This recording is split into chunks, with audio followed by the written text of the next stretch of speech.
I don't drink coffee, but today's book review is about coffee.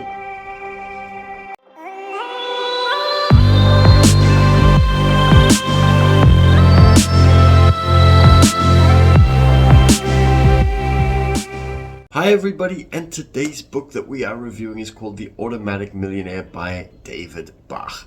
And this one has become quite famous for its saying about the latte factor. So in the first chapter, the book starts talking about how you can start to automate and start to cut costs in order to be able to make sure that you have your finances on autopilot so that you can become a millionaire. So it talks about little numbers and how they add up very, very quickly. And this is the latte factor, where if you refrain from drinking one latte every morning and maybe drink something at home instead, that it will start to add up very, very quickly. In chapter 2, The Myth of the Rich, he talks about the fact that not only people who have money are going to make money, but that anybody can become a millionaire. And he talks about some people who have very low incomes that still end up achieving amazing financial success. So this book is really a book for beginners, a book for people that want to create things without having to go super complicated. So it's a wonderful book for anybody that wants to do things the easy way. Pay yourself first. This is a theme in many books, but it's a really, really important one to make sure that you don't just take your money and give it to everybody else, but that you give yourself some money first. That becomes your money for your nest egg, that becomes your money for all the other things, for your investing, etc. And then you start paying everybody else first. This is a great way to then also motivate yourself if you don't have enough money at the end of the month to make sure that you find a way to earn more income. So pay yourself first, chapter 3. Chapter 4 is the Automate Your Life plan. Now, I talk a lot about the fact that you need to set up a plan. You need to just have a method for yourself. And I remember I went to the bank when I was 24 and I laid out my plan and I said, this is what I want to do. I want to automate it. I want to have money transfer from here to there and do all of those different amazing things. They looked at me like I was totally insane, but it is a great strategy and it is what needs to be done. You need to have an automated plan. Chapter 5, make the banks work for you. You need to have good relationship with your banks. I needed my banks to actually understand what I was talking about. And so you want to be able to make sure that you understand the interest rates, how to avoid fees, and use your online banking tools to automate your finances, which nowadays is possible, which wasn't possible back then, apparently. Chapter 6, retirement and how to get rich slowly.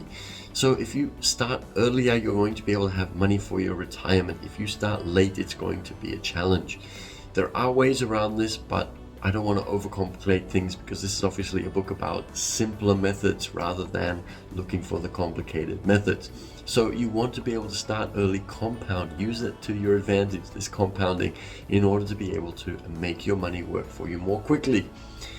Chapter 7 is about the miracle of compound interest. So he goes in a little bit deeper and shows you a couple of calculations on how you can very quickly calculate how to get a double return on your money and how to then choose the right investments in order to be able to reach your goals based on where you want to be, what you want to achieve by a certain date. Chapter 8, time is money. This chapter talks about, again, starting early and how to then start building that wealth. And he explains how to make small contributions early in life that then are going to grow in significance over time. So he reiterates this a couple of times. I don't think that's so necessary, but I suppose for some people a little bit of emphasis is good. And then chapter 9 is 3 secrets to financial freedom. And he talks about how to get to financial freedom by automating your finances, living below your means, and investing in appreciating assets. So the 3 that most people will talk about, very, I suppose, logical things, but not something that we might be thinking about when we're emotional and we are going through challenges in our life. So a good reminder for sure.